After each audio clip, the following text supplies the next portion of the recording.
I've listened to the Nutcracker by Tchaikovsky. I mean, for a long time. It just is around everywhere all the time. And I listened to it once yesterday. No, you didn't, you liar. Welcome to Spin It.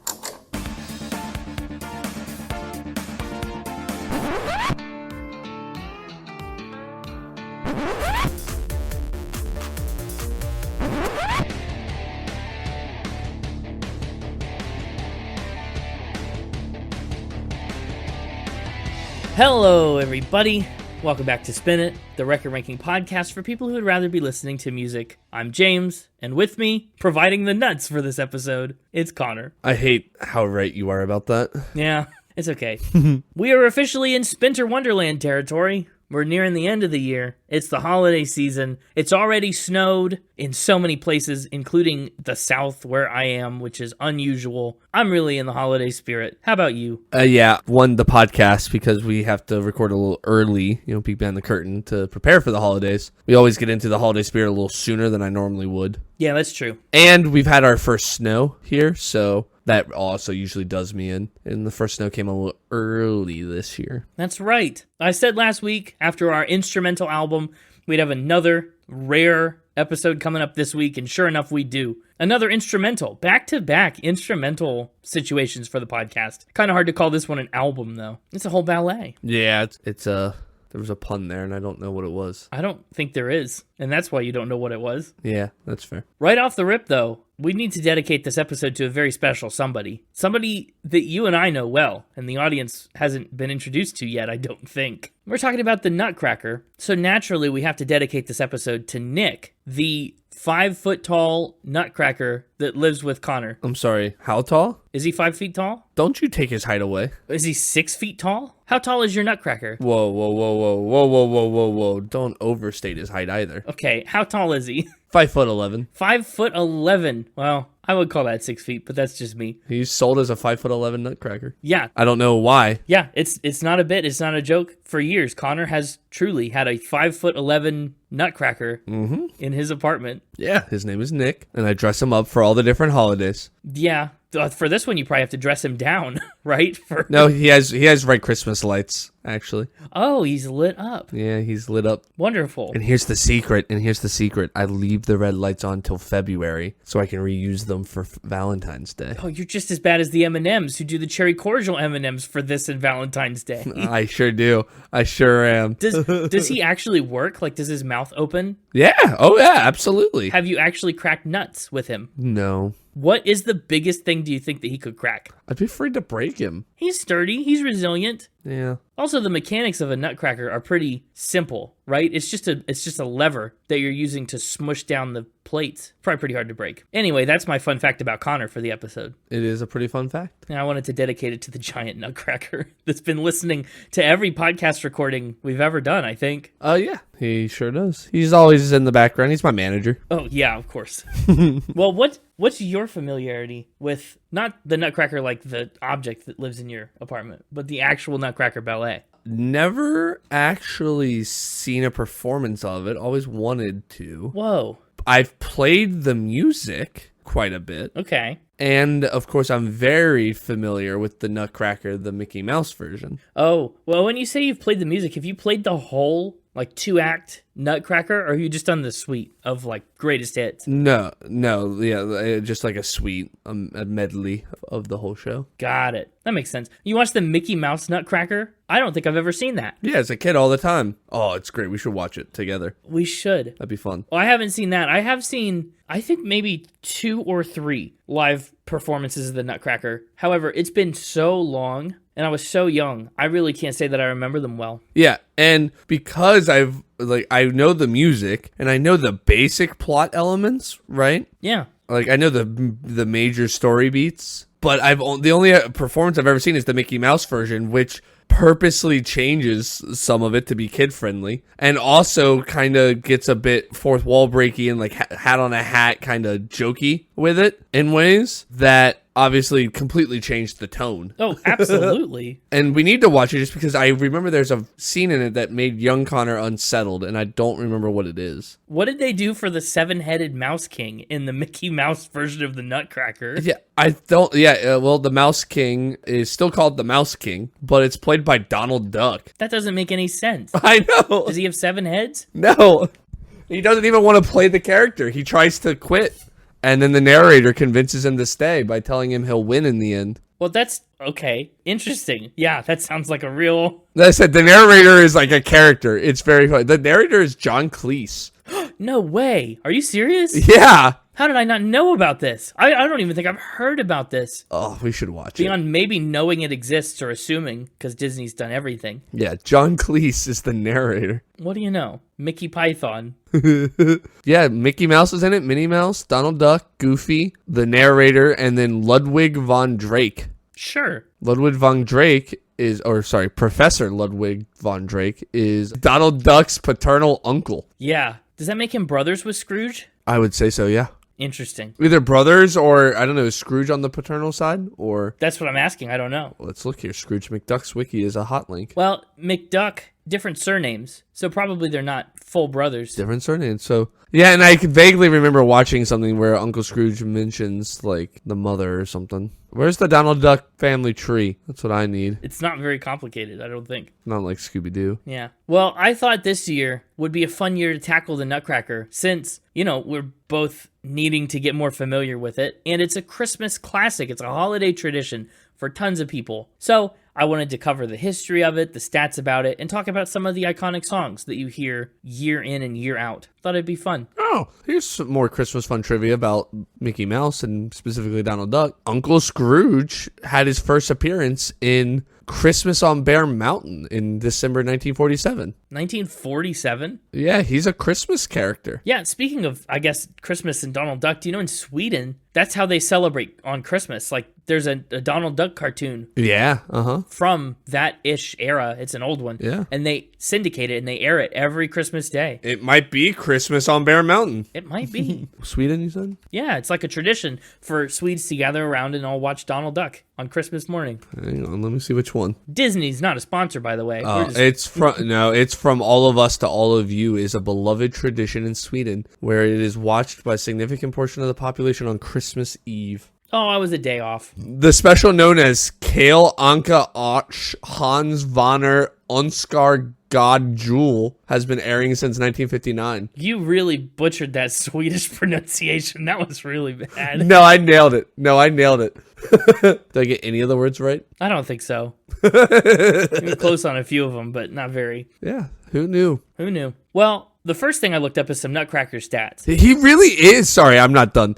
He really is a Christmas character, too, because he plays Ebenezer Scrooge in the Mickey Mouse Christmas Carol as well. Scrooge McDuck is all over the Christmas stuff. His name is Scrooge. I've never really thought about that. He's named after the title character of a famous novel called A Christmas Carol. Why wouldn't he be a Christmas duck? But his first appearance wasn't in that. No. I guess it's really just to indicate parallelism between, like, the miserliness. Yeah, the miserliness and the richness, right? Yeah. Yeah. Well, anyway, that's a nice little tangent. A little ducktail. A little ducktail. That's great. Thank you. Well, I looked up some stats about the Nutcracker just to see and illustrate how widespread and ridiculous the Nutcracker is. And, I mean, do you realize? It is pretty wild. The story is wild. They said, I know the major story beats. It's a wild story. Of the actual ballet, yeah. But then, like, the story of how it got created. Oh, also wild? Yeah. But anyway, here's some stats about the Nutcracker. These first stats, they're like 10-year-old stats. I found that compared trends from 2008 up to 2017. So still looking for some more relevant and recent data points. However, as of 2017, and this trend has only gotten bigger, the Nutcracker was selling $51 million in ticket sales annually in the United States. Wow. Yeah. In that 10-year span from 2008 to 2017, dance companies increased the number of Nutcracker performances by 29% per year to meet the ridiculous demand. That's nuts. Then, not only are they doing more performances, like a third extra performances every year, attendance is up by 14% annually, and ticket prices doubled from 2008 to 2017. It's like in spite of the trends in ticket prices, people are still going more and more and more. The more they perform it, the more people come. It's like there's no cap on the amount of Nutcracker attendees there will be. The New York City Ballet, which is one of the premier companies in the entire country, rakes in 45% of its annual ticket sale revenue during their 5-week run of the Nutcracker. Wild. That's insanity. And that stat, that's a bit more recent from 2021. It's popular. Yeah, they make almost half their money. Which is why it's crazy I've never seen it. Yeah, why not? You go to the live theater all the time. Yeah, but they never have the Nutcracker on my season tickets. All your nuts are shelled. Yeah. It's so sad. So it's suffice it to say, it's a crazy popular phenomenon. Do you think the answer is probably yes? Do you think Cirque du Soleil has ever done like a Nutcracker themed show? Probably yes. Apparently right now they're doing one called "'Twas the Night Before." The night before what? Actually, this is apparently, yeah, I Googled it, and this is their first Christmas show. So I guess not. Yeah, that's what I was just now reading. So I guess they've never done. The Nutcracker just feels like it'd be, because it's a ballet, it's something you could easily throw in cool acrobatics into. I don't know. Maybe. I don't know. It's interesting. You know, the show obviously did take a huge hit after the pandemic. It kind of needed an element of bounce back. But during COVID, it was so vital to these companies and so vital to people that wanted to keep experiencing it. They tried to do streaming, past performances. Some people tried to go virtual with the ballet. Very interesting situation during that period. Like, it's so popular, we just can't not do it. It's also a popular show because it's so flexible for any size and space and budget. And that's really what's helped it kind of endure throughout all these years. The cast size for the Nutcracker can range from a few dozen people to more than 1,000 in the cast. And that can't be, right? I tried to conceptualize it. It's true. I've looked up some of the cast numbers. More than 1,000 people. That's a ton. That is a ton of people. I think 70 performers is kind of a typical ballpark number from what I was seeing. But some companies go down to 35, and obviously some go huge with it. It's very scalable. And the show, it usually lasts about 2 hours. Obviously, probably longer than we'll be able to go into depth about with the music. But there are some clearly standout tracks and some highlights that we'll talk about. And we can give you some cool context for the show and the songs either way. So that's the Nutcracker. Wicked popular ballet. Probably the most popular ballet ever. Almost certainly the most seen because so many people go back year after year after year. So that's the present day. But you got to learn about the Nutcracker. Let's set the scene. Flashback 170 some years. First, we have to learn about the Nutcracker's renowned composer, Pyotr Tchaikovsky, a name you probably know well if you're in any way, even tangentially, familiar with classical music. An icon. Tchaikovsky was born in Votkinsk, Russia. You'll have to forgive one more time all of my pronunciation. My Russian is probably worse than Connor's Swedish. Whoa, hang on now. My Swedish was pretty bad. Okay, well, you're right. It might be close. You be the judge. Let us know in the comments whose pronunciation of things is worse. But he was born in Russia in 1840. Over his 53-year lifespan, Tchaikovsky became the first Russian composer to really start to break through with an international reach. His music is classified as music from the Romantic period, and obviously some of his best-known works are his ballets, like the Nutcracker, and, of course, Swan Lake. Have you seen Swan Lake? Have you ever seen a ballet? No. Whoa. Swan Lake's another one. I've never seen an opera or a ballet. I guess I've seen Phantom of the Opera, if that counts. But that doesn't quite count. No, an opera. It is an opera on a technical level, but I don't know if it really counts. It's like a rock opera. Yeah. Do you know a popular show in a ballet configuration is the Pirates of Penzance? Really? Yeah, that I think often exists as a ballet. That's kind of wild. You probably also know Tchaikovsky's infamous 1812 Overture. You know that, right? Sure. You're the guy that does all the classical music. Oh, you'd know it if you heard it. The 1812 Overture is the one that goes... No, yes, I know it. Oh, you said it like you didn't know. But go ahead. Tell me, how does it go? I want to hear your rendition. That's the one that goes... And then there's a cannon and it goes... Yeah. 1812 Overture, baby. That's Tchaikovsky. In addition to all that iconic stuff, he also wrote a few symphonies and concertos, several entire operas. Good stuff. Tchaikovsky was a smart kid growing up. By the time he was 6, he was fully trilingual and fluent in Russian, French, and German. Pronounced all of them better than I've done anything today. By age 8, Tchaikovsky could read sheet music and play the piano, and apparently he was as good as his childhood piano teacher. He he had to go bigger, just like Miles Davis last week, too. A lot of Tchaikovsky's formal music training came from the St. Petersburg Conservatory, where he studied under a group of Russian composing legends known collectively as the Five, which is awesome. How mysterious. That is very mysterious. Like the final boss in a Pokemon game. You gotta go compose with the Five, train under them, be an apprentice. So as Tchaikovsky's developing and honing his own personal writing style, he's also being deeply steeped in the classic sound of traditional Russian music, which really positions him uniquely in an international music landscape that is pretty lacking in Russian music. But fun fact, before he got to the conservatory, his parents tried to discourage his music career, and they sent him off to law school instead. Same old story, you know? You hear that all the time nowadays. But seriously, they wanted him to do that because there were no musical jobs in Russia whatsoever. If you wanted a career in music, you could teach or you could play in orchestras for theater productions, and that's it. So after 7 years in law school, just watching operas and dreaming, Tchaikovsky finally graduated and then spent 3 years working in law. Didn't pursue music much at all. He started at the conservatory in 1861. For time context, America, way over across the ocean, was starting a civil war at that time. When he graduated one civil war later, in 1865, he took a job as a music professor and a critic, and he did a lot of composing on the side. And as a music critic, wow, did that ever open doors for him. Suddenly he's able to travel abroad and leave Russia, and he gets to witness legends like Beethoven and Brahms. He's watching classical music before it was classical, back then when it was like normal music. He got to see the premiere of Wagner's opera Das Rheingold. I've seen Das Rheingold, and Tchaikovsky was there at the premiere of it. How cool. That is cool. You'd like Das Rheingold. It's like Lord of the Rings, but with Thor in it. Oh, that does sound fun. Yeah, it's pretty sick. So Tchaikovsky's watching all this stuff, and he says, man, we need a good Russian opera. The world needs to know about Russian operas. So his first opera premiered in 1869. He was almost 30 years old, more than halfway through his life, and he was finally starting to just barely make headway as a composer. But he persists. Throughout the 1870s, he wrote more symphonies and Swan Lake, and one of his most famous operas, Eugene Onegin. Who's to say? Who's to say? I don't know. So he's making music. Meanwhile, in Greater Russia, there is dissent. Some people thought Tchaikovsky's music was too, quote, Western influenced because he brought back all these influences from Beethoven and Brahms and these people that were composing out of Russia. They said, you're too Western. Where's our good old-fashioned Russian music? But when you know that all started to change when Tchaikovsky got the nod from the legendary Russian novelist Dostoevsky. It's like every famous Russian I've ever heard about was alive at the same time, and they were pals.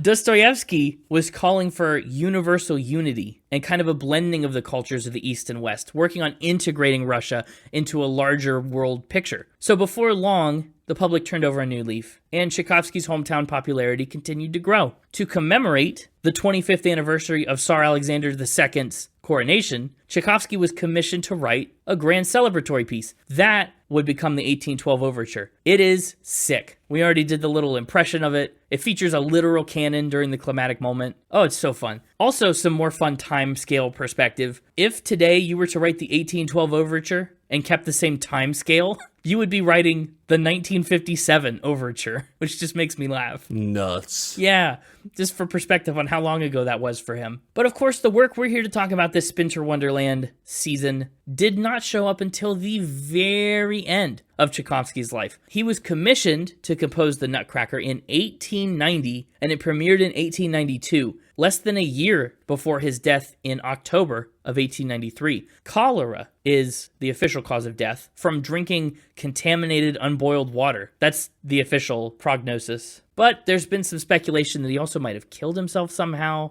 And with so much time passed, who can really know for sure? So, now we get to talk about the ballet. You know about Tchaikovsky. Now, this absolute legend who has expanded not just the palette of his native Russian audience, but also who's brought Russian music into the European musical conversation, he's writing one final ballet. A big, I almost want to call it magnum opus, but a lot of people would call Swan Lake his magnum opus.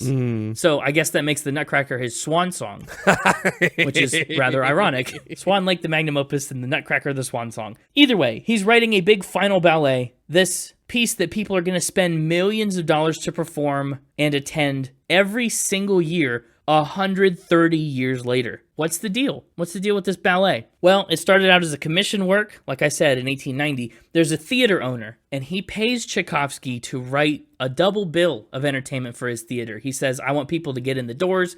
I want you to write me a ballet and an opera. We'll play them both back to back. It'll be fun. Tchaikovsky says, okay, I will make a ballet based around this book. The original book is by E.T.A. Hoffman. It's called The Nutcracker and the Mouse King. And then there was a popular adaptation of The Nutcracker and the Mouse King called The Story of a Nutcracker by Alexandre Dumas, the guy who wrote The Three Musketeers. So the original story is from 1816, already 75 years old when Tchaikovsky was writing this ballet, and it was a bit too complex to squeeze into a little 2-act musical production. So Tchaikovsky ends up cutting quite a bit of content to make the story fit within the time limit. That did not sit well with a ton of critics. They thought the story was a little convoluted and confusing sometimes. He also enlisted the help of Marius Petipa for composing and choreographing the ballet, who turned out to be a very difficult and controlling co-writer. He held Tchaikovsky to really strictly detailed guidelines about the ballet structure, like all the way down to each song's tempo and length. He said, this song should be this, that song should be this, just really pulling the strings. And Petipa's assistant, Lev Ivanov, is usually the one given credit for most of the choreography. So they're working on the dance side, Tchaikovsky's on the music side. The ballet's premiere happened in St. Petersburg on December 18th, 1892, which is 133 years ago this week. Yeah, very exciting. Happy birthday, Nutcracker. The first run was not exactly a success. Critics didn't, like I said, they didn't like the characters, they didn't like the actors, they didn't like the choreography. They thought it was a bad adaptation of the story, not really getting it done for them. But the one thing that they universally pretty much did love, though, was Tchaikovsky's music. Critics said it was astonishingly rich in detailed inspiration, and from beginning to end, beautiful, melodious, original, and characteristic. And of course, the music is pretty much what's made the ballet an enduring piece of work. There have been a lot of iterations on the choreography and the set and the story over the years. Nobody touches the music. So that's the backstory of the ballet. But then you got to think about, like, when and why did the Nutcracker become a holiday tradition? When did people start coming to this 130-year-old musical? Well, they did it way back in 1892. The Nutcracker was actually not performed in its entirety outside of Russia for another 42 years. What? Yeah, almost half a century goes by. Then in 1934, England decides to give it a go. They started staging the show annually by the 1950s. In the US, the ballet's first full performance happened in San Francisco on Christmas Eve 1944, near the tail end of World War II. So that's remarkable. I mean, the ballet was 50 years old before it really made it to America. The New York City Ballet was a key piece of the puzzle, though. They started doing the show in 1954. They cast Native American dancer Maria Tallchief as the Sugarplum Fairy, and that was a great casting choice. She was a huge hit with audiences. Yeah. Critics called her a creature of magic, enchanting us with her radiance of being. So everyone's reading this review and they're like, oh my gosh, I want to be enchanted with her radiance of being too. So people flock to New York to see this spectacle. Suddenly, it's a holiday classic in the city. Other companies around the country see everybody going to New York to see the Nutcracker, and they say, wait a minute, we can do that too. Wait a second. We've got Nutcracker at home. So they start doing the Nutcracker everywhere. Huge potential to sell some tickets. It also helped that Christmas was becoming increasingly commercial in the 50s. Companies start marketing the Nutcracker as a family tradition. Come, bring the family. It's a good time. Buy a ticket. It's what you do at the holidays. Smart move. Yeah, smart move. Big time. And people really bought in. And again, super popular because it could be very accommodating for younger dancers. Some companies use it to help fund dance schools for the rest of the year. The proceeds go towards education. Good cause. By the 1980s, 90 years after its debut, the Nutcracker was an annual staple in virtually every major city in the United States. In 1993, there was a production of the Nutcracker that aired on PBS television, which really further expanded the show's astronomical reach. Today, in 2025, the Nutcracker is easily the most performed and most seen ballet of all time. It's also inspired tons of story and film adaptations, too. I mean, we just talked about the Mickey Mouse one. Some famous names that you might recognize who have performed in some variant of the Nutcracker over the years include Macaulay Culkin. Wild. Yeah, from the Pizza Underground. Kevin Kline and Keira Knightley were also both in Nutcracker variants. Keira Knightley I can see. Yeah, you can. Every time you watch any of her movies. I hate it here.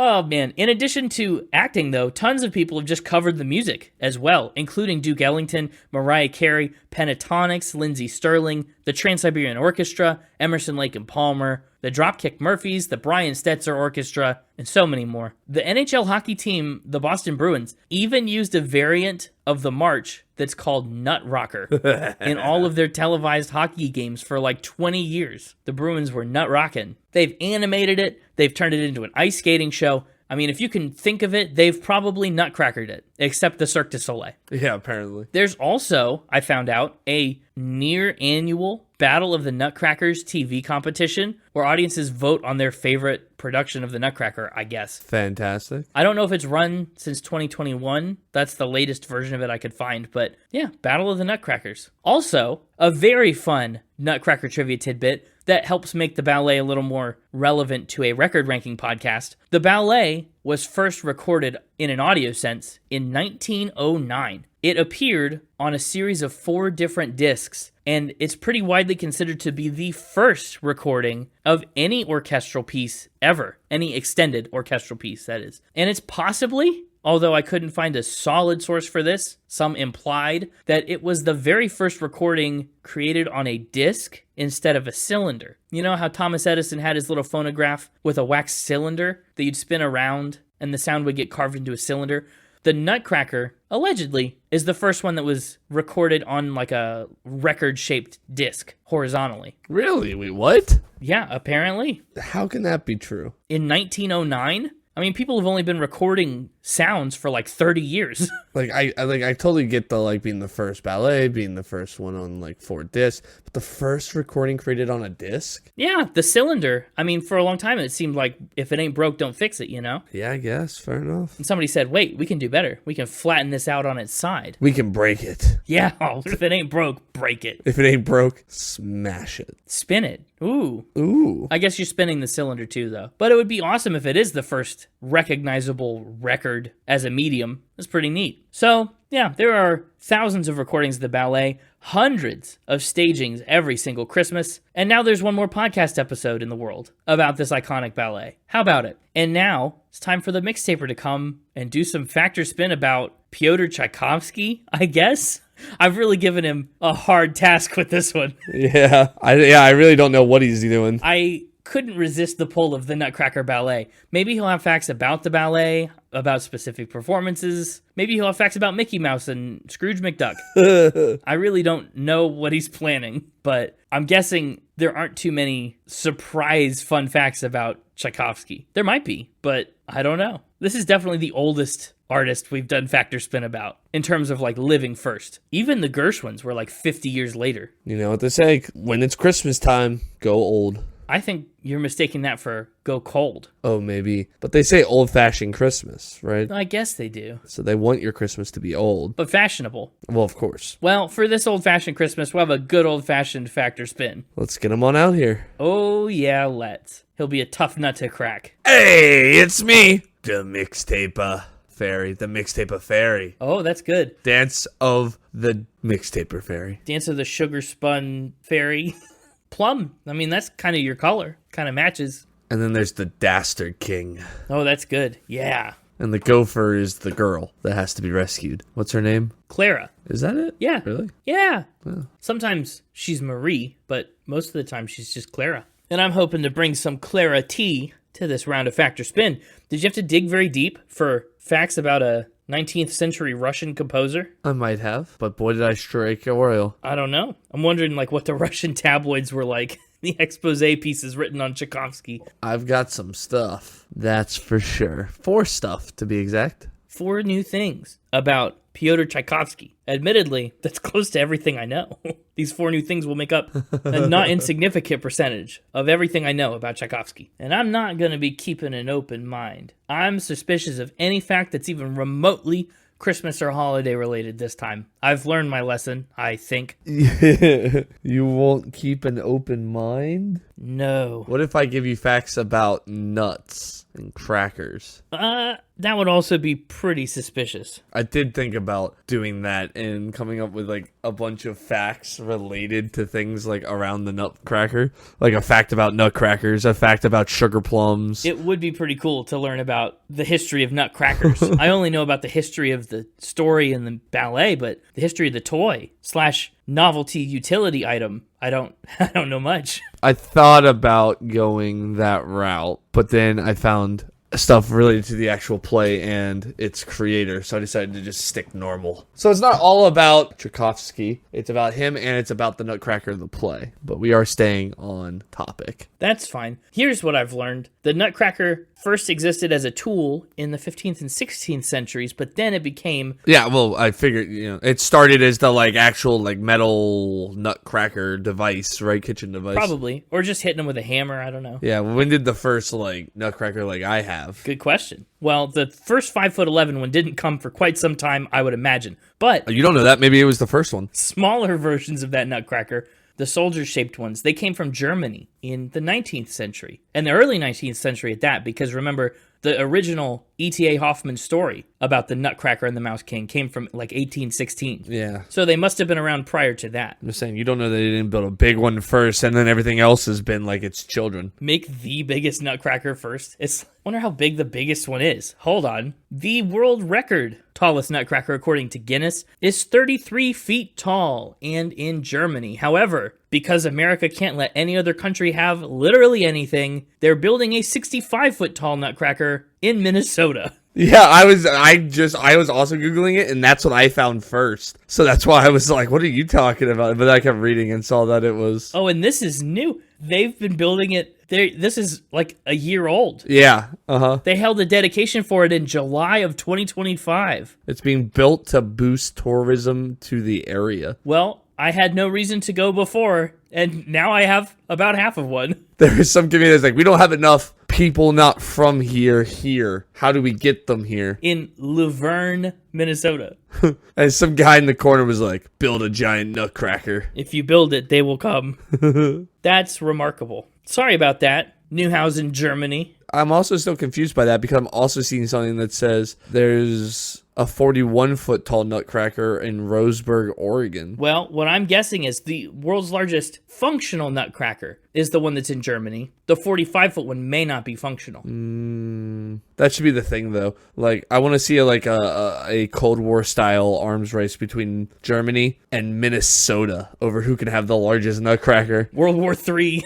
Germany versus Minnesota. They just keep building slightly taller ones to outdo each other. Just put a different hat on the one that already exists. That would be a fun little thing for like a sister cities to do, right? To have like a little friendly city competition. Yeah.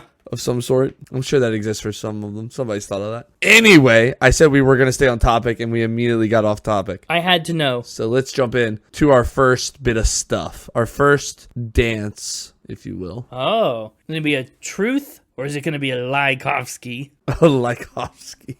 You can make it work with like Tchaikovsky. Tchaikovsky or a Tchaikovsky.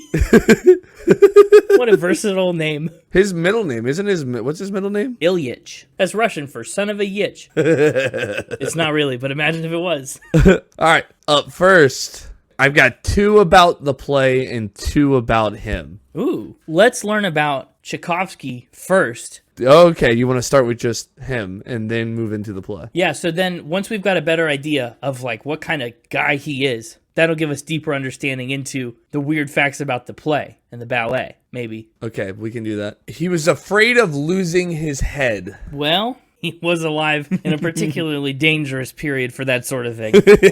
I presume we're talking about his literal head. Yeah. And we're talking about a guillotine? We sure are not. Oh, well, how is he going to lose his head? Mid-performance. Oh, gosh. He's going to lose his head on stage? Well, yeah, if he was on stage. Just saying, whenever he was while conducting. Is this just hyperbole? Like he was so animated that he was worried his head would fall off because he's shaking it around so much? No, he was deathly afraid his head might pop off his neck mid-performance. But Why? Why on earth would he be afraid of that? Why are people afraid of spiders or heights or bathtubs? Well, because those are real things. What gave him the impression that this was something he'd have to be concerned about? Was it just an irrational phobia, I guess? Yeah, it's just a weird phobia he had that he might lose his head while conducting. So he had a very unique conducting style. Head down, hands on the head. He would conduct one-handed and use his other hand to hold his chin to make sure his head didn't pop off. If you're going to hold your head on, it's going to fly right out of your hands if you're grabbing the chin. He probably had a big beard, though, so he could have really got a good grip, I guess. Oh, maybe, yeah. But if your head's popping off at the neck, well, then you're just going to catch it. That's all that's going to happen if you're grabbing onto your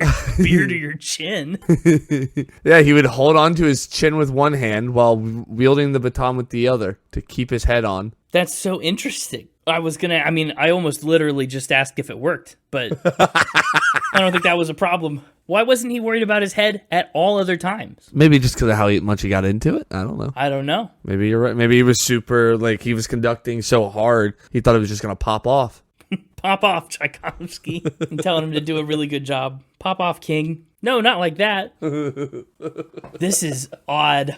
Why not hold yourself at the top of the head? Like pushing on the top of your head to keep it down? Yeah. Yeah, I don't know. And that way, you would protect the neck. Shout out to the Wu-Tang Clan. I think this is a spin. Nutcrackers famously have chins that move around and, open up. And the chin is the primary feature of the Nutcracker. So grabbing the chin, I don't know, man. I know I said I was going to not keep an open mind. And I think this is a result of that. Plus, maybe the Nutcracker's head could pop off. If he's in some kind of costume for the ballet, he's like a mascot Nutcracker. Maybe he was worried about his head. Some performer who did an iteration of the Nutcracker had to hold down on his Nutcracker chin to keep his mascot head from popping off. I can see that being the case. More than I can see actual human Tchaikovsky being afraid of losing his actual human head attached at the neck because he's shaking it around so much. A thing that he's literally never seen happen to anybody else ever.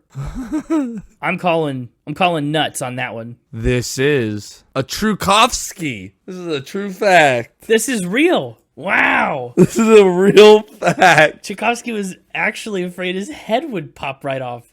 Apparently, he said that after his first attempt at conducting back in the 1860s, he felt that his head would fall off sideways unless he fought to keep it upright. So he avoided conducting for quite a while after that. He just wouldn't conduct because he was worried he was going to lose his head. Oh, okay. He wasn't worried it would pop off. He was worried it would fall off to one side or the other. In that case, holding it at the chin makes a little more sense because then you can keep it vertical. He eventually figured out a method for, holding his head while conducting. Well, you can see why I thought that was pretty fake. Chins and yes. Mascot heads. I just really assumed this was a little more Nutcracker related than it ended up being. That's very good fact. Wow. I told you. I dug deep, but I found gold. You did. Struck oil. The liquid gold. But, you know what they say, heads will roll. I suppose. What do you think the odds are that his head is still attached even now? Probably not. Probably not, but it's probably still where they left it, It's probably still on his body. Anyway. Up next, he was a musical secret agent. Oh, fun. When you said that, I heard the secret agent theme play in my head. Do-do-do-do. One of those spy themes. Secret agent. Yeah, but imagine that, but sugar bells, as the instrument. Oh, yeah, the Nutcracker style? Yeah, exactly. Interesting. Well, what do you mean he's a musical secret agent? Is he doing missions and sneaking music into and out of the country? He did all that music critic stuff for a while. Pretty darn close. Okay, he's smuggling. He is smuggling, but not music. Well, what's he smuggling then? Musical instruments. Oh, fun. Specifically, a new magical musical instrument. So it sounds to me then like he found a musical instrument that he liked abroad and had to sneakily, covertly get it away from its homeland and into Russia? Yeah. Whoa. Not so much away from its homeland. I think he bought one. Okay. It wasn't like he was stealing it from them, but he did have to sneak it into Russia and into his play the Nutcracker. Wow. I wasn't sure if the homeland would be safeguarding the secret or if Russia would be absolutely not. And, it does make sense kind of both ways. Yeah. Well, what instrument is he sneaking back? Well, they didn't want that Western influence. So when he was abroad in Paris, he discovered a new instrument that was something between a piano and a glockenspiel with a divinely beautiful tone. That's how he described it. Okay, like a Celeste, like a bell piano? It is called a Celesta. Oh. Yes, a Celesta. We've talked about those several times. Yeah. Why didn't Russia want those? Back in 1886 was when it was invented. Wow, so it's only a 7-year-old instrument at the time. When do you think was the last time they invented a new instrument? Great question. Most recently invented instrument. The arpeggio was invented in 2007. Wow. It merges the versatility of the piano with the feel of a guitar. I do know the arpeggio. I've seen that. It was apparently in 2007. We're really slacking on inventing new instruments. Yeah. But anyway, it was invented in 1886 by Auguste Mustel. Okay. I don't know. Say August Muscle, but in French. August Muscle. And Tchaikovsky came across it 5 years later and just had to have one. So he asked his publisher to acquire one for his new ballet, but keep it a secret. Well, yeah, so he decided to keep it a secret? Like, that sounds less like his home country didn't want him to have it, and more like he didn't want anyone to know he had it so he could debut it and make it an event. Correct. That's more what this was. Yes, he actually specifically said, have it sent direct to Petersburg, but no one there must know about it. I am afraid Rimsky, Korskov, and Glasanov might hear of it and make use of the new effect before I can. Wow. I expect the instrument will make a tremendous sensation. Yeah, and it did. I mean, it features prominently in the biggest moments of the Nutcracker. It sure does. The Dance of the Sugarplum Fairy is all Celesta. Uh-huh. Exactly. Well, how did people receive it? Was it a hit? Well, hence why I said when you said you heard the secret agent sound in your head, I was like, well, imagine it. Yeah, that's kind of what I figured. That's great. But is it true? Oh, it's such a good question. I think that's true. I think that's a fun story. It makes sense that he found a cool new instrument and he'd want to keep it for himself. I mean, we know he left the country to do these little critic endeavors and totally could find a new instrument while you're out there. And then when you find it, you got to be the first to use it, especially since Western influence was so rare in Russian music at the time, and he was already one of the only ones that was finding and doing it. I'm sure he didn't want it to get into the wrong hands and leak. This is a Tchaikovsky. Yes. This is another true fact. You keep saying it like that, and I'm confused for a minute. Another fact. Love it. Yeah, what is arguably the most notable motif in the Nutcracker. Yeah, it's iconic. It's iconic. Was the debut breakout for an iconic instrument that he smuggled into the country. And honestly, that's probably its biggest performance ever to that point. Yeah. I mean, I don't know. It's likely because the Nutcracker is one of the biggest works still to use a bell piano, and it's only 7 years old at the time. Mm-hmm. That's pretty sick. What a fun fact. That was a great fact to kind of bridge the gap between facts about Tchaikovsky and facts about the Nutcracker. Uh-huh. And so now that you have a window into his detached mind... It's still there. He held on.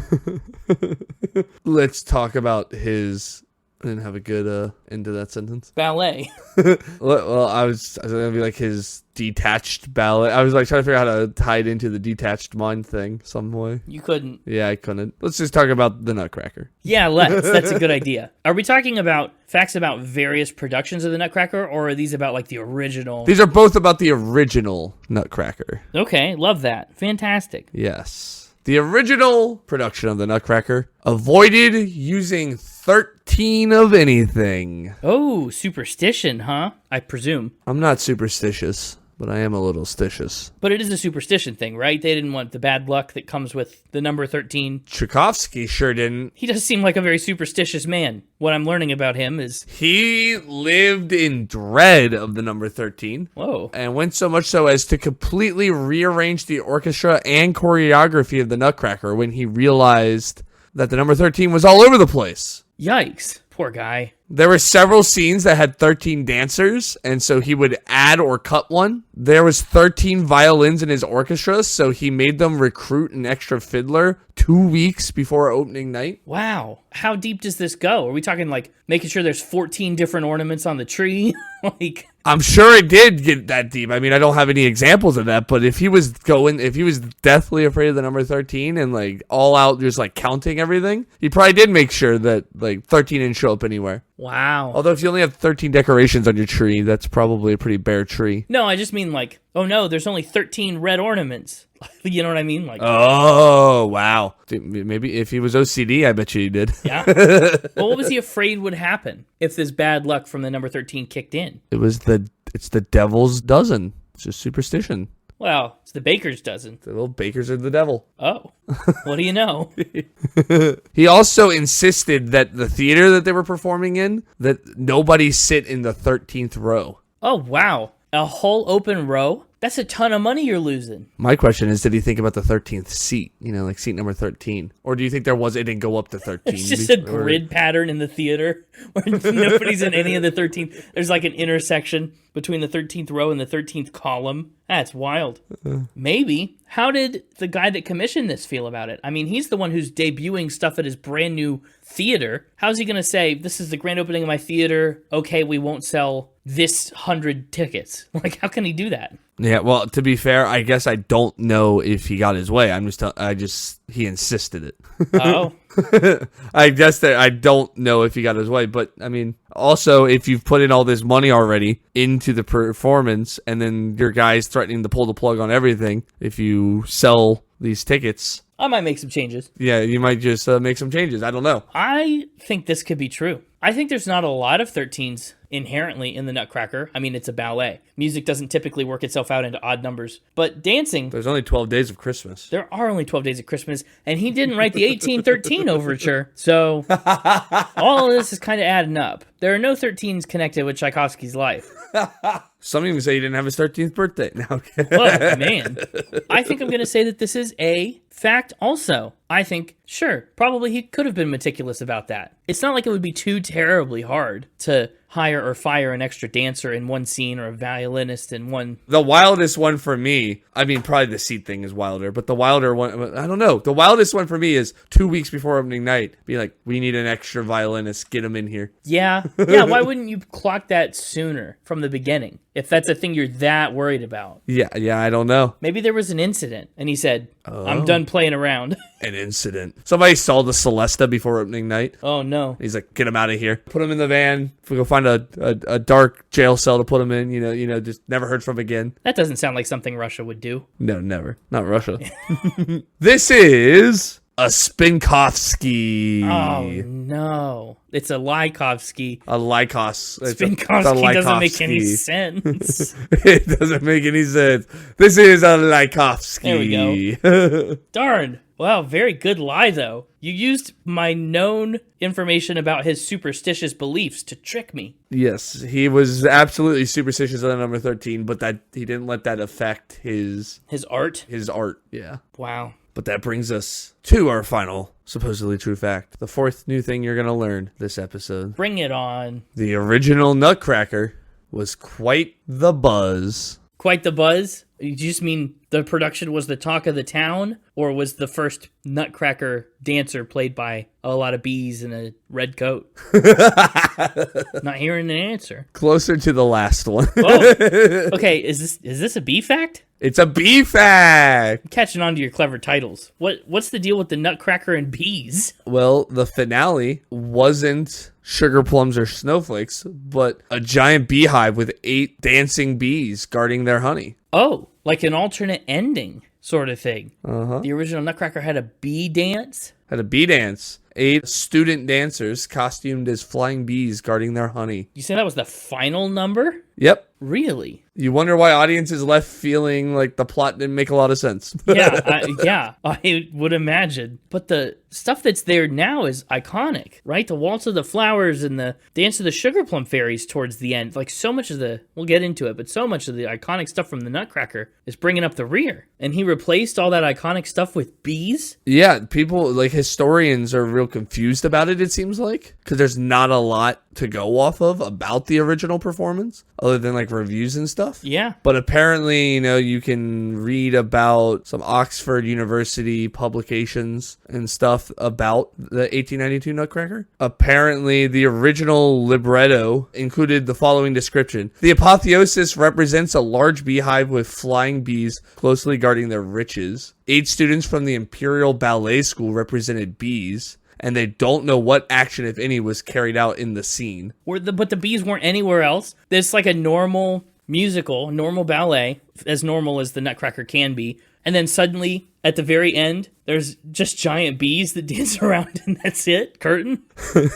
It says that the apotheosis is not included in the early 20th century choreographic notation of the Nutcracker, and that possibly the scene was included as a nod to the Tsar, Okay. because bees traditionally represent prosperity. Well, and they're guarding honey. Yeah, this is like an honor thing for the Tsar. Interesting choice. Interesting picks, Tchaikovsky. Like B-Movie the Musical. Apparently the ending has been revised many times. Clearly. Yeah, just really in general, just the way the Nutcracker ends has often been changed. Sometimes Clara and the Nutcracker fly off in a sled. Other times they return to the Drosselmeyer shop. Tons of different narrations have their own interpretation of what the ending should be. Yeah. But the original ending was bees. It just kind of happens. There's not a lot of explanation in the Nutcracker, but we'll talk about that in a minute. I think this is wild. I think this is a spin. Maybe it happened, I guess, but I'm not so sure that it did. There's already a lot happening in the Nutcracker. I just feel like the last thing that it needs Is bees. is bees. Plus, there's 8 bees. There's 5 letters in the word honey. That adds up to 13, and I know Tchaikovsky's not doing that. Although I would like to see it turn from a ballet into a belay. A belay. They communicate through dance, right? Bees do. So, Yeah. maybe I should be even more suspicious of this.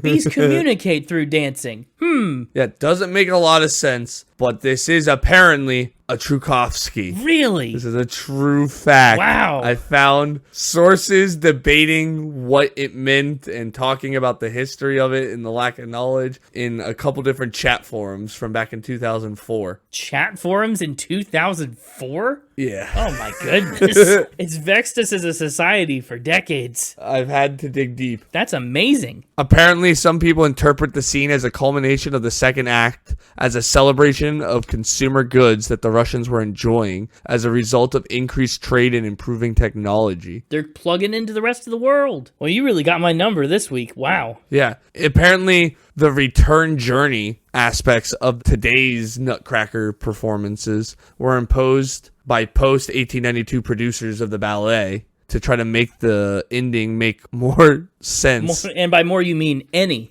It kind of just ends with her being kidnapped. Like, she just doesn't come back. She's gone for no reason with no explanation, and she just doesn't come back. Apparently, the sleigh ending that I mentioned earlier first appeared in, like, the 10 years after the 1892 production. You know how earlier I mentioned that some endings have them, like, right off on a sleigh? Yeah. The first notings of that was when the play was already 10 years old in a redesign. They exterminated the bees. Yeah, apparently. It's very confusing, and research did not help me as I tried to learn more. Yeah, I'm sure. Just that apparently the original version had bees. But yeah, I really did get your number this week, didn't I? Yeah, I only got one right. That's good after your shutout the other week. That's true. I needed it. Well, I'm glad, you've got your confidence back. Got your Mixtaper groove back a little bit. Well, that's a fun week. I don't know if you'll be back with us next week or not for the actual Naughty or Nice Spinter Wonderland episode, but what are you looking forward to this holiday season? What's Santa going to bring you this year? This year, I could use some more supervillain suits. Oh, yeah, I bet. These ones are getting a little old, a little ripe. I don't like that adjective at all. Maybe Santa should give you some detergent and a washing machine. No. Well, first off, dry clean only, please. Oh, Second off, the dry clean can only get so much of the dastard out of the suit. that's true. That reeks. Over time, the dastard just builds up, and you just gotta throw it away and start over. Interesting bit of lore there. And the gopher, he just wants some sugar plums Of course. because they sound delicious. Honestly, they do. Oh, we should talk about that in a minute, too. I want to talk to Connor about that. Oh, okay. You don't want to talk to me about it? Fine. Well, we've already had plenty to talk about. Don't lose your head. Yeah. Well, Merry Spinmas. We've never called it that. Merry Spinmas and a happy Spinter Wonderland. Yes. Happy Spinter Wonderland to you, too. I hope you get what you want for Christmas. Yeah, yeah, yeah, yeah, yeah, yeah, yeah, yeah, yeah, yeah, yeah, yeah, yeah, yeah, yeah, yeah. Well, there he goes. Laying a finger aside of his nose and giving a nod to the untrue, he goes. Welcome back, Connor. I am back. Let's talk about this ballet. So you've never seen the Nutcracker. I guess you've never had any choreography to go along with the music then, have you? No, I've only ever heard the music and seen the Disney Nutcracker. Wow. The Mickey Mouse Nutcracker. Wild. I mean, I've probably seen like specific songs, dance routines to specific songs in like not a ballet setting. Sure. Well, first of all, we got to get down to business. I was just talking about this with the Mixtaper. Sugarplums. Mm-hmm. I've never had a sugar plum. Yeah, me neither. But apparently, and this is going to be a Spin It callback to episode 222. Oh. M&M. Because sugar plums are a type of dragée. Really? Just like M&Ms. Just like M&M. That's wild. They are a hard candy made into a small, round, or oval shape. Which a dragée is a bite-sized confectionery with a hard outer shell that can be made of sugar, chocolate, or other ingredients. These are not chocolate dragées. These are... They're plum dragées. Yeah. I never would have guessed. But it doesn't always mean plum as in the normal fruit. It's really just often really contain no fruit. It's just sugar. That's so interesting because I've always just assumed that it was like a sugar plum would just be like plum the fruit and a little sugary, maybe coated in sugar or something. Original, I think back in like the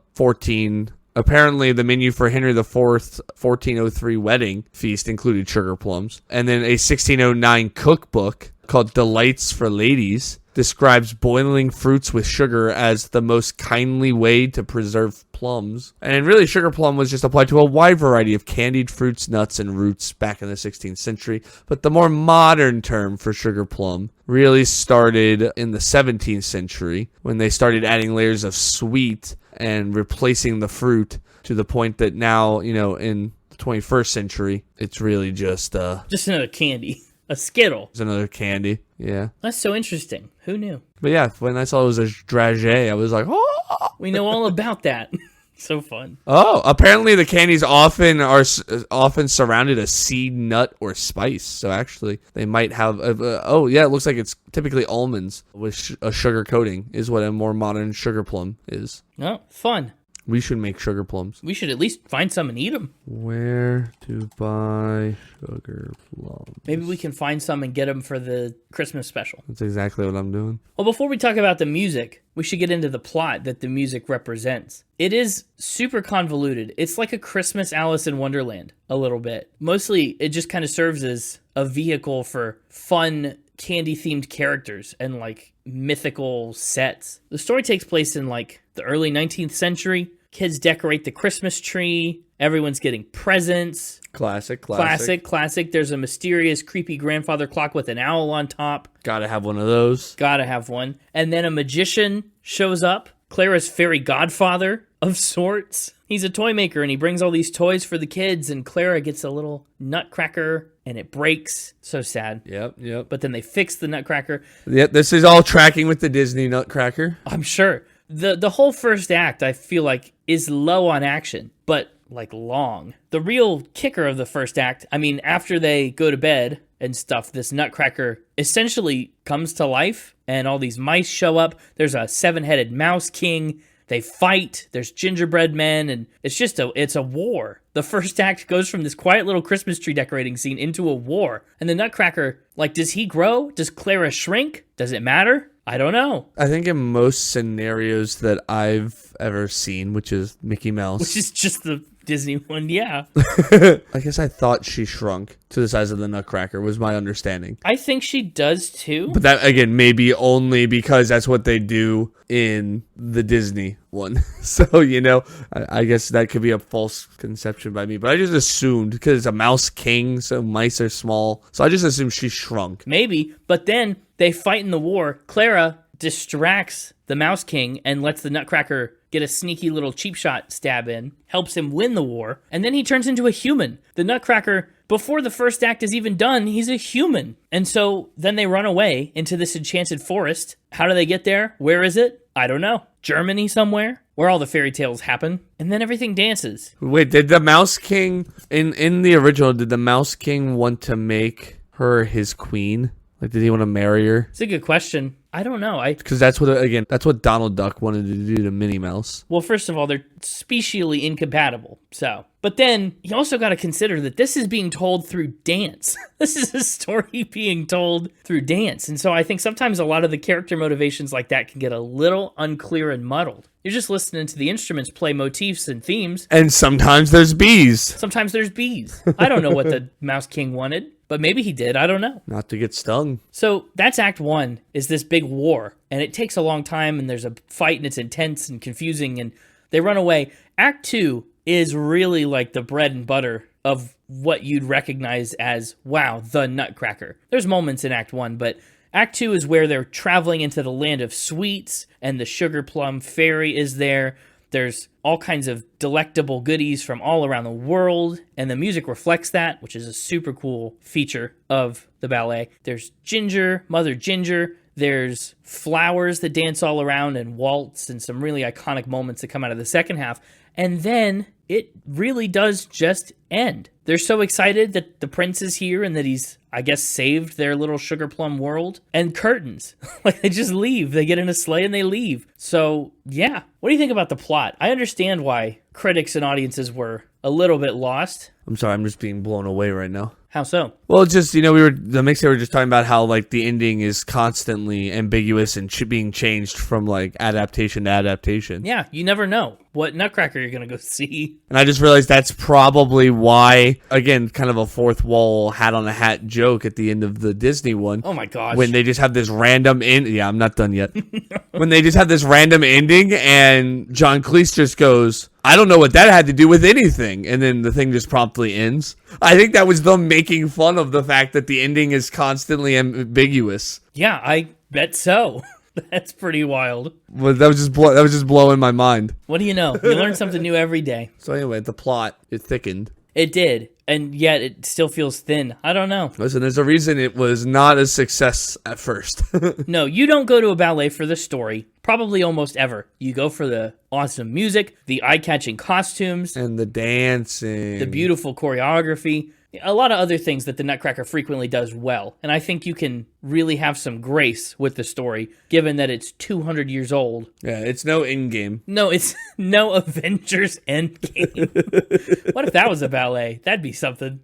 So are we talking Act 1, what we like, what we don't like? Yeah, sure. What do you think about the music then? I mean, I listened to the entire hour and a half long Nutcracker before this. Me too. But honestly, probably most of what the audience is going to be familiar with is like the Nutcracker Suite, the short little 8-song selection that's kind of an overview of a lot of the Nutcracker things that kind of just hits the highlights. Yeah, and that's what I have played is the Nutcracker Suite, both a very shortened version of it and basically probably close to the full-length suite. Yeah, I listened to the whole thing, and the whole thing is again, an hour and a half. Much like Miles Davis and other instrumental albums we talked about, never gets boring, never gets fatiguing. You're never hearing the same thing twice. Yeah. And that's really exciting. You're kind of forced to when you don't have lyrics to keep somebody interested. You got to do something different with the music every time. You can't just have the same song. That's true. The first act does feel longer because you get through some of this stuff. There's the march, of course, the overture and the march and some familiar moments. But a lot of these songs in the beginning are, 6-8 minutes long. And it just feels like it, story-wise, drags a little bit. We've got a 5.5-minute song for the arrival of Drosselmeyer. Like, he's here. We get it. And there's so much stuff that happens. The arrival of Drosselmeyer's 5.5 minutes. The song entitled The Battle, 3 minutes. Like, what are we doing? The pacing of the story seems outrageous in the first half. It was a short battle. No doubt, I guess. But the march, of course, is, for me, the most iconic part of the entire... To me, the first act, most iconic one, the march, right? Yeah. Act 2, Sugarplum. Those are the two biggest takeaways from the entire thing, right? Yeah. And, of course, it's great. It's fantastic. But there's some other recognizable moments. Underrated, the Waltz of the Snowflakes. Oh, you like the Waltz of the Snowflakes? Yeah, it's beautiful. You can hear a little bit of the bell piano coming in some spots, and there's vocals singing along with it, at least in the version that I listened to, which is such a nice change. It's so light and floaty and flittery. Snowflakes. He wrote it like snowflakes, and that's awesome. I also really like the overture. I like that it's a miniature overture, too. There's never a full-length overture. It's always miniature. But I think that's just because the Nutcracker is small. Yeah. And most of the things that we deal with in this world are big versions of small things. So it's kind of clever. There's just something that's so satisfying about hearing classical music played live. It's nice on a recording, but wow, I really need to get back out and see another Nutcracker. It hits different when it's in the room with you. Yeah. Should we talk about the suite and which songs make it to the suite and which ones don't? Well, yeah. I mean, the overture makes it to the suite. The march makes it to the suite. Well, a miniature version of the miniature overture. That's the overture. That's the only one. No. There's another overture that didn't even make the Nutcracker. What? There's a longer overture that's not in the ballet? No. I mean, that's what it's implied by calling it the miniature overture. No, that's what I'm saying. It implies there's a normal-sized overture and maybe even a large one. The miniature's the only one. Saying it implies that there's another one. I mean, it kind of does. In the naming, if it was the only one, why wouldn't it just be called the overture? I want them to release the long overture. Yeah, them. The large overture. Tchaikovsky, if you're listening, release the composer's cut. Give me the Snyder cut of the ballet. Yeah, but then, of course, the march makes it. Yeah, the march is there, and it's telling that that's pretty much the only song from the first act that makes it into the suite. Yeah. So, it's a long build-up. There's a lot of tension building until you get to the parts of the Nutcracker where you're like, yes, every song's a hit. And that's Act 2, the second part of this shindig. And again, there's a lot of good stuff in the first act, but none of it even holds a candle to the second act. Claire and the Nutcracker show up, and then it's just like, wham, bam, thank you, ma'am. Suddenly we've got the Arabian dance, and the Chinese dance, and the Russian dance, which also we've talked about before because I think Trans-Siberian Orchestra covered it. We talked about it on our episode about them. Yeah. But then there's the Waltz of the Flowers. There's the Dance of the Sugarplum Fairy, the Final Waltz, and the Bee Song right here on Act 2, So much more stuff makes the sweet cut, gets to live the sweet life. And they're all so good. Honestly, the second act just comes alive. If you're listening to the hour and a half full production, the second act makes the lead up of the first act very worth it. Oh, yeah, you're right. Of the dances, the Arabian dance, the Chinese dance, the Spanish dance, all those dances. Uh-huh. The Russian dance is another one that is pretty popular. Yeah, which makes sense because he's a Russian guy. Yes. It's kind of become the stereotypical Russian song, I think, to non-Russians. Yeah. If you told someone to sing a song like a Russian song, they would sing this. And then there's Dance of the Reed Flutes, which is also less popular, but everybody's heard it. It's just not one they think of. Yeah, absolutely. And that's what I think, because this is such a perennial staple for so many people, this is probably a lot of people's first and sometimes only exposure to classical music. Yeah. It's likely. Kids come to see this with their parents and their families, hear it on the radio at Christmas time. Probably just some of the first major fully classical music that they hear. Yeah, it's true. I think that's very cool. I also really love the Waltz of the Flowers. Waltz of the Flowers is great. It's just so interesting to listen to the whole thing come together. The dynamics are beautiful on probably only any professional version that you hear. Oh, interesting. I just looked up what an apotheosis was because I didn't know. Yeah, it's the guy who sells Romeo and Juliet the poisons. That's an apothecary. It's called the highest point in the development of something, the culmination or the climax, and it's referred to as the elevation of someone to divine status, which is interesting. Yeah, but throw all that out the window and let's make it bees. Well, apparently, there's some examples here. Apparently, there's another grand ballet, Russian grand ballet called Raymonda. I don't know if you've ever heard of that. I've heard of it. It's apotheosis. I don't know what the plot is, but it depicts a tournament with jousting knights on horses made out of paper mache. That's pretty sick. And then even Sleeping Beauty, the original creation of Sleeping Beauty, it had an apotheosis that had a depiction of a mythological being set in a cloudscape with Apollo driving his chariot. Wow. And this got bees an ambiguous ending? Says the last two acts of the original Sleeping Beauty are set in the age of Louis the 14th. Who was known as the sun god, I guess. So that was what the Apollo reference was a reference to in the original Sleeping Beauty. And so that's why people think that maybe the bees reference in the apotheosis of the Nutcracker is supposed to be a nod to the Tsar and saying that he's ascended to the god of bees. I don't know. Maybe. Maybe. Oh, whoa.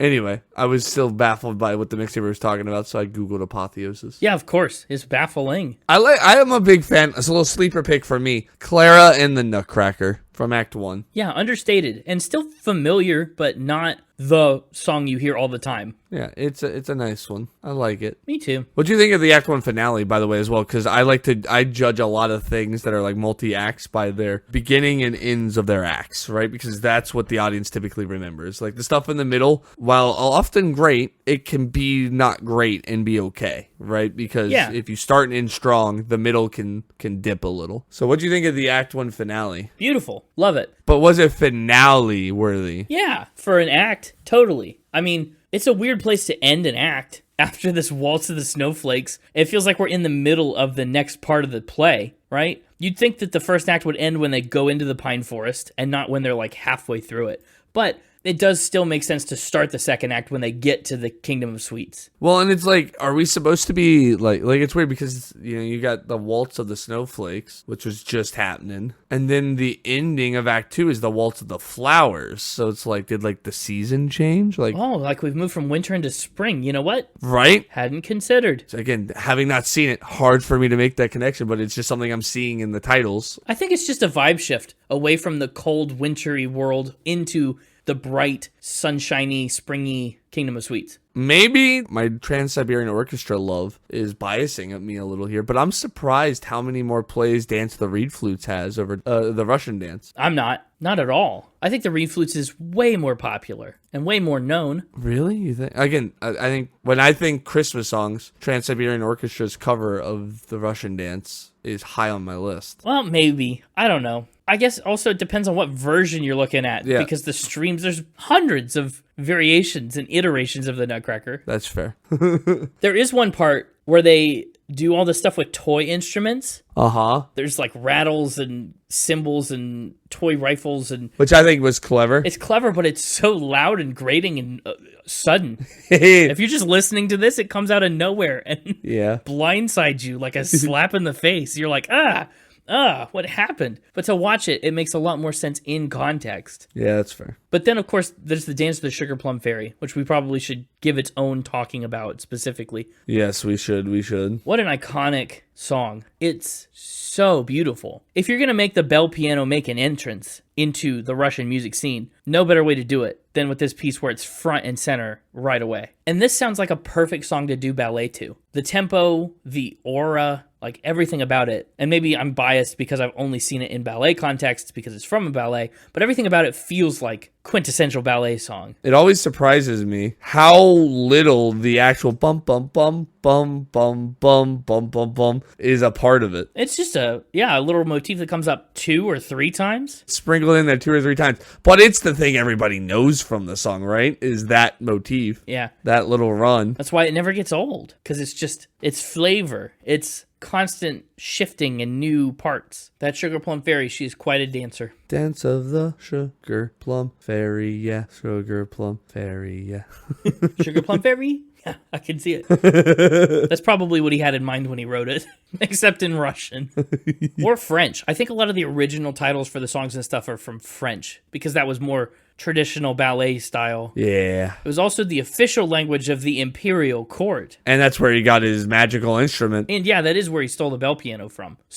Secreted away. Smuggled His bell piano. Bon voyage, bell piano. You're coming to Russia. Oh, one other note I wrote was that the decoration of the Christmas tree started off a little intense. Like I was like, what kind of song is this about to be? A little foreboding. Yeah, it is. It's oddly intense. It's just like bum bum bum bum bum bum bum bum bum bum bum bum, and then it switches minor for a section and then comes back. And I was just like, what is this? They're decorating the tree.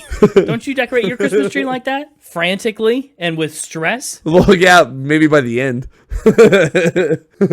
But you're like when you're ready to put the star on that, like, and you're trying to climb up the really tall tree and you're worried you're gonna knock everything over. Like that's the time for that kind of music, not at the beginning. Well, you got to put the star up at the beginning. We're still getting the ornaments out of the bot. What? You're a star at the beginning kind of family? Well, that way it's up there when you put all the rest of the ornaments on. You don't have to risk knocking anything off when you put the star up. I can't tell if you're legitimate right now. I can't tell if you're being serious right now. Yeah, for real. all. If you put it on at the top, you don't have to climb over and work around all the other... No. The tree topper, star, angel, whatever you do, last. It's the last thing. It's the final finishing piece that brings the whole tree together. No way. Then you got to work around all the other ornaments. Absolutely. You risk knocking them off and breaking them. Absolutely. No, and then all of ours are also like light up, and you got to plug them in, and you don't want to fight with plugs and cords after you've got all the other ornaments hung up and staged. You can tinsel and light your tree first. That's fine. But it is a common tradition to place the star on the top of the Christmas tree, symbolizing guidance and yada, yada, yada. Well, it doesn't say first or last there. It says, well, hang on, it says, yes, the star goes on the tree last. I don't know about all that. I Googled, does the star go on the tree last? And the internet agreed with me. Well, that feels like confirmation bias. Let me see this. Hold on. Well, I searched, does the star go on the tree first? And it says no.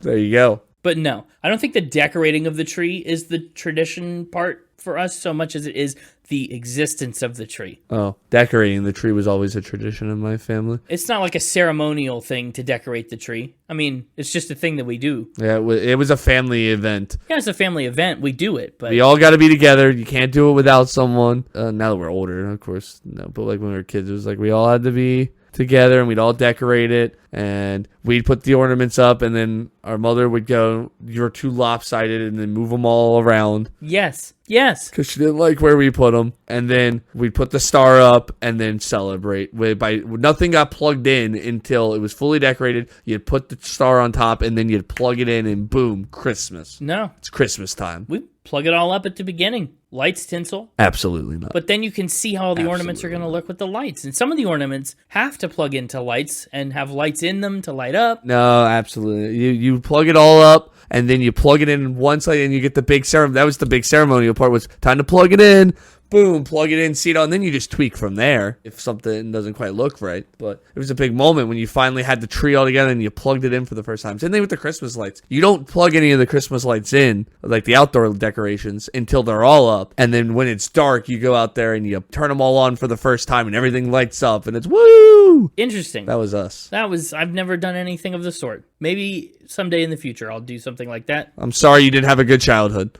Well, okay, look here. Well, okay. Is there any other tracks we need to talk about? I don't know. I feel like we've hit a lot of the highlights and stuff. I do think regarding full ballet versus suite, the suite's going to get you what you need. Oh, absolutely. If you're looking to be economical, listen to the Nutcracker suite. Everybody's covered it. There's a version from somebody you like. Again, as you said earlier, the Nutcracker is all about the great music and the great dancing and costumes, right? Yes. If you're listening to this like at home on Spotify, you don't have the dancing and the costumes. No. You just have the music. So do you really need all the music, or you just want the highlights, right? The suite gets you what you want musically. It's great music, all of it. But yeah, if you're just looking to spice up your Christmas with some Nutcracker vibes, yeah, definitely take the highlight reel. Take the sweet way. You like your vibes a little nutty. That's right. Go for the Nutcracker suite. But no shame in listening to the whole thing. If you got an hour and a half, or if you've got a Christmas party and you're looking for some ambiance, fire that sucker up. Do the whole thing. Ambience. But yeah, let's do some final spin. Shaped like a record for the first time, not a cylinder. I really like this. I think this is a fun episode to do. I really liked learning about the stats of the ballet. I'm a big stats guy sometimes, as you could probably tell by my 900 album ranking spreadsheet. But tons of fun. I liked learning a lot about Tchaikovsky. I liked learning about 19th century Russia and the environment from which this ballet was created. Really fun to revisit and listen to, because I'm not one of those people that has to see the Nutcracker every year. I haven't seen the Nutcracker in decades, probably. But man, it's just so iconic and so cool to have as a part of the podcast episode repertoire. I didn't give it any scores or anything, because there's so many different versions and things that you can listen to.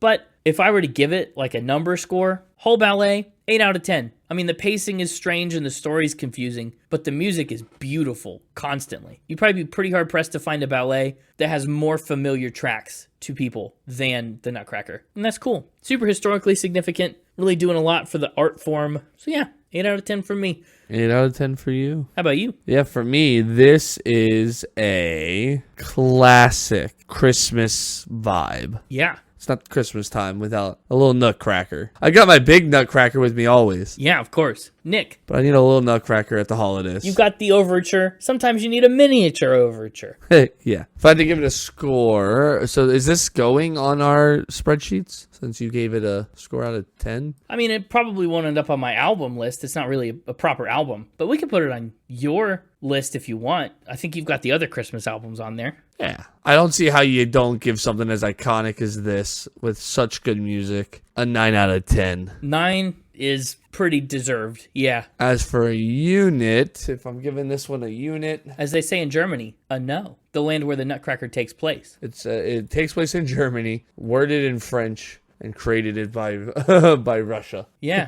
Yeah, I think this was going to get 9 headless Celestas out of 10. Headless Celestas. What a macabre, Christmassy kind of unit. I bet that's a score that would make Tchaikovsky's head pop right off. I thought about just going 9 Bs. 9B, there's only 8 of them in the apotheosis, allegedly. Allegedly. And as for where on my 9s, we'll probably just put it down here right under Dr. Demento. That makes sense. Let me hang out with a Christmas buddy. Get your little Christmas... My Christmas carolers. Your little Christmas carolers, your little stocking of Christmas episodes down there. But of course it has to go below the greatest Christmas novelty CD of all time. This is... Because this is not a better Christmas novelty CD. Look, I'm just saying, man, putting this below your dog singing Jingle Bells and Rick Moranis making a fake Canadian accent feels a little wrong, but what do I know? Yeah, well, apparently not much. I guess. You don't even know how to decorate a Christmas tree, right? Well, probably no playlist picks, though. No playlist picks, just because we try to keep that stuff off so you're not having it show up on shuffle in June. Yeah, June is a time to dedicate the tallest Nutcracker in the world, not to listen to the Nutcracker. If we were picking them, though. What are your top 3? Oh, okay, my top 3. My top 3. Of course, we have the March. Yeah. March. March. That would be a good one to put on the playlist to listen to in March. Oh. Yeah, we're going to have to, of course, then take... I only get 3. Yeah. Because of last week. That's right. I'm, of course, taking Dance of the Sugarplum Fairy. Wow, that's a lot later. We're not going in ballet order, are we? No, actually, we're not. Are you in suite order? Because March and then Sugarplum Fairy is how the suite is set up. Yeah, I'm just kind of hitting I'm kind of going in order. There are no rules this holiday season. Yeah. I'm actually going to give it to Dance of the Reed Flutes over the Russian dance, just because I like the Trans-Siberian Orchestra cover of it so much. I'll take something different. I don't like the Trans-Siberian Orchestra version of it so much that I've decided to hate the Tchaikovsky original. No. Interesting take, but okay. No. We'll just, take something that is more unique. Something that transcends Siberian orchestras. Yeah, so we'll take Dance of the Reed Flutes. It's a good pick. Can't fault you for that. That was your 3. Yeah, I sure did. If you were putting one on a playlist, what would it be? The March. The March. Classic. Then I feel like mine would have to be the Sugarplum Fairy. Those are the 2. You got to take those 2. Yes, they're just the big 2. If I were looking to mix it up... If we were going just completely wild, like taking something that, like, if we're picking from not the sweet, not the obvious stuff that everybody knows, if we're like, oh, here's 2 banger Nutcracker songs you may or may not know. I'm going Clara and the Nutcracker. I'm going Waltz of the Snowflakes. That's a good pick, too. Yeah. I knew you were going to take it. That's why I didn't. So I went Clara and the Nutcracker. That's a good pair of less obvious favorite tracks from the Nutcracker. Love that. Yeah. Well, different kind of episode this week, but a fun one nonetheless. Usually we pick an album and we rank it. And we normally go track by track. That's right. If you like that sort of thing, please explore the back catalog. Follow us wherever you get your podcasts. And if you're listening to this after, at least a week after this came out, listen to the front catalog too. That's correct. Make sure you... like, rate, follow, and subscribe. Hit that bell button. Yeah, do all those things if you so desire. We'd love to have you around for more episodes. Next week is our holiday special for Spinter Wonderland. And then we'll be back to business as usual, ranking and scoring albums. Are we still calling it the Wham Off? No. Is it Wham Off Season 2? No, the Wham's already out of here. They've been dethroned, but only because we forced them to be. Well, right. That's why I thought we called last year's the Wham Off, to see who was going to be the new Wham. Oh. So I wonder if this was Wham Off Season 2, or what was going on. I don't think so. Well, we'll figure that out next week. But yeah, you can find us on social media at SpinItPodOfficial on Instagram and at SpinItPod on X. And you can visit our website, www.spinitpod.com. Tell a friend about the podcast this holiday season. Yeah, give the gift of spin it. Give the gift of spin it. Specifically, tell the nuttiest cracker you know. Just kidding. It's you. I just be telling you about the podcast. Tell 7 friends about the podcast, actually. Oh, 7. So then they can morph together to turn into the 7-headed Mouse King. Oh, wow. Tell your 7 mousiest friends. Well, one of the best ways to grow a small podcast is by word of mouth, so. Oh, man. We'll see you next week. Make sure you do all your dances, crack all your nuts, and until then, keep spinning. Can I ask a question a little late in the podcast? Yeah, sure. What do you have to ask? I, for some reason, always thought it was the Rat King, not the Mouse King. But then you referred to it as the Mouse King, so then I just went with that all episode. But I thought it was the Rat King. No, it's the Mouse King, but he rules over rats. Rat King is a rare phenomenon where a group of rats' tails become intertwined and bound together. Ew. What? Yeah, the Rat King. Oh, here it says the Mouse King, also known as the Rat King in some versions, is the main antagonist in the novel and ballet adaptation of the Nutcracker. So much like how the ending is constantly changing, apparently in some versions they just decided the villain is a rat instead of a mouse. There's no consistency. Okay, I have a late podcast question for you. 2, actually. What's your favorite kind of nut? Almond, easy. Almond easy? Why is it so easy to pick the almond? It's just the best nut. I don't know. If I'm going best, I'm leaning cashew. But I also love a good peanut. Peanuts are great if you're getting like the honey roasted peanuts or whatever. No, just normal, salted. Oh, just like the actual like size peanuts that like you get at like Five Guys? Well, those are good too. Or are you talking the mini peanuts? Mini peanuts? What are you talking about? Like when you get the honey roasted ones, but not honey roasted. Like that size peanut? Like what are you talking about when you say a regular peanut? Well, shelled or unshelled. Just a salted peanut is great. Honey roasted is too sweet sometimes. It's hosier for me. Honey roasted peanuts are too sweet for me. It's like the apotheosis. Why are there bees here? We don't need to bring bees into this. No, I'm just talking like, like the Planters ones where they're like typically smaller. Yeah. Than like the big. Are you getting like the Planters just salted peanuts? Yeah, delicious. Yeah, no, you see, I just think an almond's 1, healthier for you, and 2, I like the flavor profile of a dark chocolate covered almond. Oh, yeah, healthier for me. Don't lecture me about healthier for me with your dark chocolate covered almonds. Excuse me. Dark chocolate is the healthiest form of chocolate that they actually recommend you have small doses of because I forget what it does for you. But something. And almonds are good for you. And a dark chocolate covered almond is healthier than your salted peanut any day of the week. Okay, well, what about your favorite kind of cracker? Also an easy answer. Yeah? Normally I have to think more about these questions, but these ones are easy. It's the Lance Captain Wafers, Cream Cheese, and Chives sandwich crackers. It's a cracker I've never heard of in my life. You can buy 40 of them at Walmart right now. Good to know. I'm going Goldfish, White Cheddar Cheez-It, Oyster Cracker, Graham Cracker. That's my top 4 crackers. Goldfish, I agree. They're great, but small quantity. I don't want too many goldfish. No, I want a school. Give me a whole school of them. Well, how many's in a school? As many as you can imagine. Oh, okay. Open enrollment. Open enrollment. Goldfish, great. Cheez-Its, I'm a plain Cheez-It guy. Give me just a regular old Cheez-It. No, I like a good dark chocolate Cheez-It. Healthier than your plain salted Cheez-It any day of the week, Buster. First off, I didn't say salted. I said regular. They've got salt on them.